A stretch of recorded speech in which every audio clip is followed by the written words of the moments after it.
नमस्कार दोस्तों। क्या हम लोग होम्योपैथिक मेडिसिन कैलाइडियम सेगुइनम को हम लोग डायरेक्टली सीधा हम लोग 1000 पोटेंसी में ले सकते हैं या नहीं? आज हम लोग इस टॉपिक के ऊपर बात करने वाले हैं। आप लोगों में से कई लोगों का ये सवाल था कि क्या डॉक्टर साहब हम लोग कैलाइडियम को सीधा 1000 पोटेंसी में यानी 1M पोटेंसी में हम लोग इस्तेमाल कर सकते हैं या नहीं? क्योंकि यूट्यूब में हमने ऐसी बहुत सारे वीडियोस देखे हैं जहां कैलाइडियम 1M लेने के लिए डायरेक्टली बोला जा रहा है। तो इससे कोई प्रॉब्लम तो नहीं होगी? इसे हम लोग ले सकते हैं या नहीं? तो दोस्तों, होम्योपैथी जो पैथी है ये अपनी एक सिस्टम पे काम करती है, अपनी एक लॉ पे काम करती है, अपने एक आधार पे काम करती है। वैसे देखा जाए तो सभी पैथी, एलोपैथी हो, आयुर्वेदिक हो, यूनानी हो, सभी पैथीज अपनी अपनी कुछ सिद्धांतों पे काम करती है। तो ठीक उसी प्रकार से होम्योपैथी भी कोई ना कोई कानून के आधार पे काम करती है। उसकी भी अपनी कुछ कानून है, कुछ लॉज है, कुछ सिद्धांत है, और उसी सिद्धांत के आधार पर हम लोग मेडिसिन का सिलेक्शन भी करते हैं। हम लोग मेडिसिन का पोटेंसी भी सेलेक्ट करते हैं और उसका रिपीटेशन भी हम लोग सेलेक्ट करते हैं। इसका पहला सिद्धांत यही होता है कि पेशेंट कोई भी रोग क्यों ना लेकर आए आपके पास। हो सकता है पेशेंट को हेडेक हो, या पेशेंट का बाल झड़ रहा हो, या पेशेंट का लिवर में प्रॉब्लम हो, पेशेंट को गैस की प्रॉब्लम हो, या पेशेंट को यौन समस्या हो। तो कोई भी प्रॉब्लम हो सकता है एक पेशेंट को। तो हमारे लिए प्रॉब्लम जानना तो इम्पोर्टेंट है ही, लेकिन प्रॉब्लम जानने से भी इम्पोर्टेंट जो ज़्यादा है वो है पेशेंट का क्या सिम्टम्स है, क्या लक्षण है। क्योंकि होम्योपैथी जो पैथी है ये लक्षण के आधार पर ही काम करता है। सपोज एक एग्जांपल के तौर पर समझते हैं। मान लेते हैं एक पेशेंट को एक्जिमा हो गया, स्किन में खुजली हो रहा है, इरप्शन हो रहा है। तो वो पेशेंट सिंपली हमारे पास आकर वो अपना एक्जिमा दिखाएगा कहाँ पर हुआ है, और उसको वहाँ पे खुजली हो रहा है, इरप्शन हो रहा है, जो भी प्रॉब्लम हो रहा है वो बताएगा। बस वो पेशेंट इतना ही बताएगा, इससे ज़्यादा वो कुछ बोल नहीं पाएगा। लेकिन एक होम्योपैथ को एक मेडिसिन प्रेस्क्राइब करने के लिए सिर्फ इतना सा सिम्टम काफ़ी नहीं हो सकता है। उसके लिए उसको 3-4 सवाल और करनी पड़ेगी, उसके आंसर और जानना पड़ेगा पेशेंट से, तभी जाके वो परफेक्ट मेडिसिन सेलेक्ट कर पाएगा। क्योंकि एक्जिमा के लिए होम्योपैथी में ढेरों मेडिसिन है।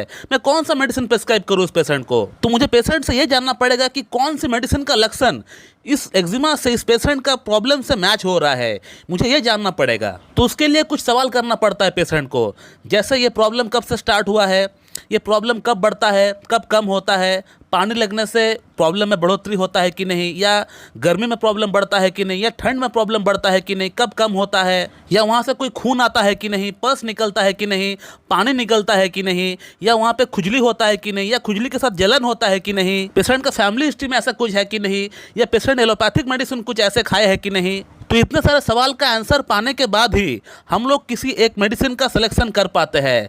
और हम लोग जो इतने सारे आंसर पाने के बाद जो मेडिसिन का सिलेक्शन करते हैं वो बिल्कुल आइडियल रेमेडी होती है पेशेंट के लिए। अब मेडिसिन का सिलेक्शन करने के बाद जो 2 काम बचता है एक डॉक्टर के लिए, वो है मेडिसिन का पोटेंसी को सेलेक्ट करना और मेडिसिन को कितना फ्रिक्वेंट उसको रिपीट करेंगे, उसका डोजेस क्या होगा, इसको सिलेक्ट करना। अब मेडिसिन का जो पोटेंसी है उसको चयन करने का जो तरीका होता है वो ये है कि हम जो सवाल जवाब किए पेशेंट को, जो मेडिसिन हम प्रेस्क्राइब किए पेशेंट को, उसका कितने सारे सिम्टम्स पेशेंट का अंदर भली भांति तरीके से मैच हो रहा है। सपोज हमने पेशेंट को मान लेते हैं 6 सवाल किए।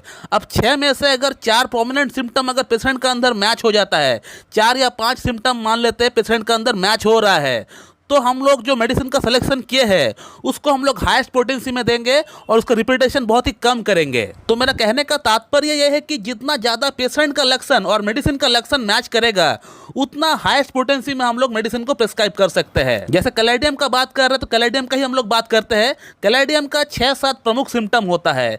अब उस 6-7 प्रमुख सिम्टम में से अगर पेशेंट का अंदर 5 सिम्टम या 6 सिम्टम अगर प्रोमिनेंटली मैच हो रहा है, यानी 80% 90% पेशेंट का सिम्टम और मेडिसिन का सिम्टम यानी कैलाइडियम का सिम्टम से अगर मैच होता है, तो हम लोग आंख बंद करके कैलाइडियम को हाईएस्ट पोटेंसी यानी 1M 10M या 50M में भी हम लोग दे सकते हैं कैलाइडियम को। लेकिन कैलाइडियम जैसी मेडिसिन जो कि एक छोटी मेडिसिन होती है, इसकी जो प्रूविंग हुई है, इसकी जो सिम्टम्स लिखी गई है, बहुत ज़्यादा सिम्टम्स इसका अंदर नहीं आता है। इसकी 4-5-6 सिम्टम्स ही जो होती है बहुत ही प्रोमिनेंट सिम्टम होती है। उसमें से सभी सिम्टम्स पेशेंट का अंदर मैच हो जाए ऐसा बहुत ही कम देखने को मिलता है। मैंने अपना प्रैक्टिस के दौरान, इतने साल प्रैक्टिस के दौरान, कैलाइडियम को 1000 पोटेंसी में हार्डली 4 या 5 लोगों को ही दिए होंगे, क्योंकि कैलाइडियम का सभी सिम्टम्स पेशेंट का अंदर मैच होते हुए दिखता ही नहीं है। वो हार्डली 1 या 2 सिम्टम्स ही मैच होता है, क्योंकि ये एक स्मॉल साइज रेमेडी है। इसकी जब प्रूविंग हुई थी, प्रूविंग के दौरान बहुत सारी बातें एक साथ निकलकर बाहर नहीं आया था।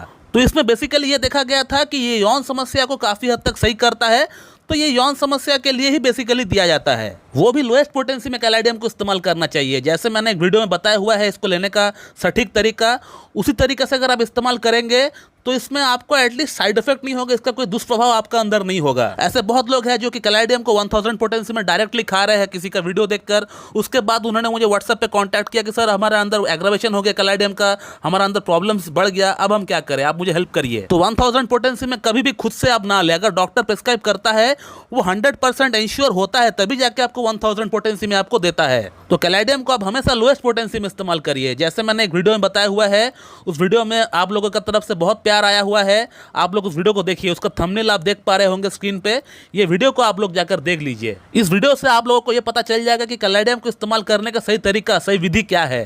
तो चलिए दोस्तों, मैं इस वीडियो को यहीं पे एंड करता हूं। So thank you very much and have a good day.